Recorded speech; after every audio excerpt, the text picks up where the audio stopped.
Okay, my bad. I posted a video way early this morning talking about insulting Southerners and how we need to be more creative.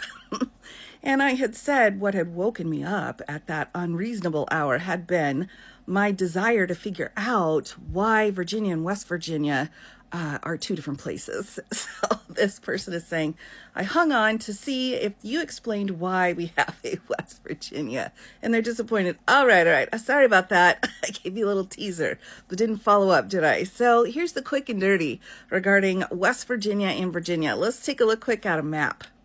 Here's a look then on Virginia and West Virginia. Virginia here has set out different counties, and this is a Civil War map. And then you can see West Virginia just as listed out there at the very top. Now, the story goes that Virginia and Richmond in particular had all of the wealthy people there.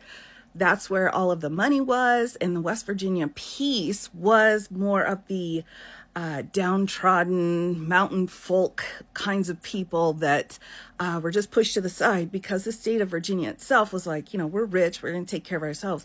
But once you cross this line, we don't really care about the people over there. Now, the people over there didn't care for that very much. And they said, dude, Virginia, what's going on? I thought we were part of the same state. And then Rich Virginia and Richmond was like, that's fine. Just stay in the corner until we call you. So Virginia itself was just going about its own business, and West Virginia was saying, we're kind of pissed off about this. You know what else we're pissed off about? We're upset that in Virginia, the reason why y'all are rich is because of slavery. Now, West Virginia, which wasn't called that yet, was adamantly against slavery and actually had one of the most famous slavery rebellions coming from that area of Virginia. And so they said to Virginia, look, we shouldn't be owning slaves. This is crap. And Virginia's like, don't tell us what to do. We're making a heck of a lot of money, so we're going to do what we want. So West Virginia's like, well, we don't want to be a part of this anymore. We are against slavery. The wars are coming, and we are not going to fight for the Confederates because we are totally pissed off about the slavery situation. So Virginia was like, fine, do whatever you want. We're joining the Confederacy and seceding from the Union. Now, Civil War went forward. The West Virginia situation had asked for removal from Virginia and was granted that. So they actually broke up with Virginia, and Lincoln was like, okay, that's fine, but you need to make sure, West Virginia, that you are completely slave-free. We can't have any of this middle road situations. You're either into slavery or you're not, and you are not, and so we'll grant you your own statehood so long as you keep it that way. West Virginia was like, fine, where do we sign? We're with the Union.